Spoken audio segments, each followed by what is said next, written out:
समान नागरिक संहिता यानी यूनिफॉर्म सिविल कोड लाने की तैयारी तेज हो गई है। 22वें विधि आयोग लॉ कमीशन ने समान नागरिक संहिता पर आम जनता से विचार विमर्श की प्रक्रिया शुरू कर दी है।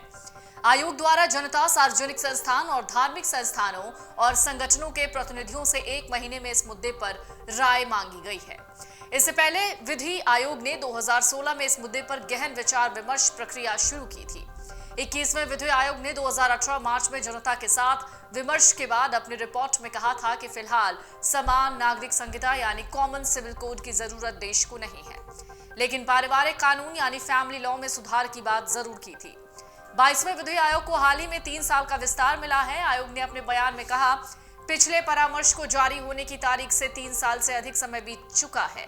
इस विषय की प्रासंगिकता और महत्व को ध्यान में रखते हुए तमाम अदालती आदेशों को ध्यान में रखते हुए विधि आयोग ने इस मुद्दे पर नए सिरे से विचार विमर्श करना उचित समझा।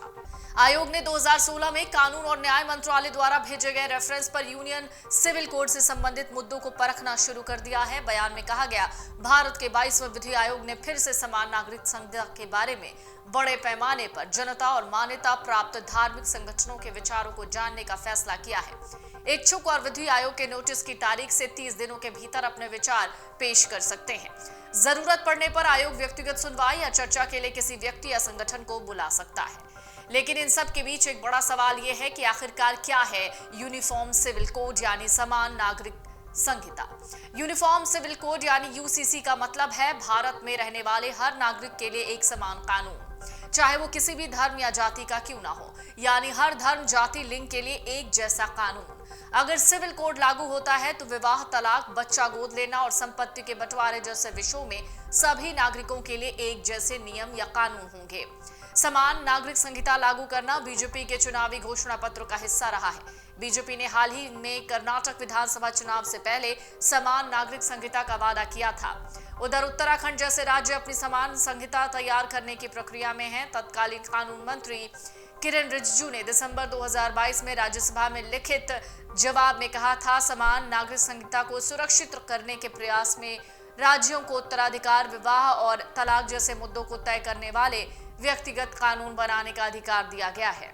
सुप्रीम कोर्ट में दायर हलफनामे में केंद्र ने साफ कहा, संविधान के चौथे भाग में राज्य के नीति निदेशक तत्व का विस्तृत ब्यौरा है, जिसके अनुच्छेद 44 में कहा गया है कि सभी नागरिकों के लिए समान नागरिक संहिता लागू करना सरकार का दायित्व है।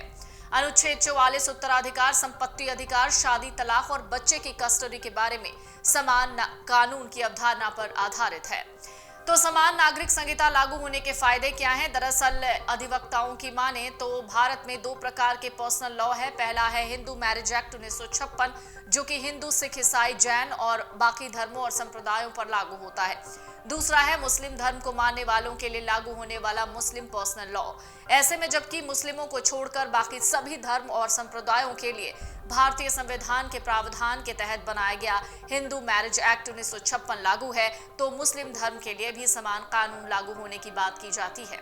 यूसीसी यानी यूनिफॉर्म सिविल कोड के लागू होने से मुस्लिम महिलाओं और बच्चों के जीवन उत्थान में बहुत मदद मिलेगी। मुस्लिमों को छोड़कर बाकी सभी धर्मों और संप्रदायों के लिए हिंदू मैरिज एक्ट 1956 लागू है। मुस्लिम धर्म के लिए भी समान कानून लागू होने से मुस्लिम महिलाओं और बच्चों के जीवन उत्थान में काफी मदद मिलने वाली है। अमर उजाला अब आपके टीवी पर भी। अपने स्मार्ट टीवी पर YouTube पर सर्च करें अमर उजाला, चैनल सब्सक्राइब करें और देखें ताजा खबरें, वो भी HD क्वालिटी में। और हाँ, बेल आइकन दबाना ना भूलें ताकि हर खबर हो आपके घर। अमर उजाला, निष्पक्ष, निर्भीक, निरंतर।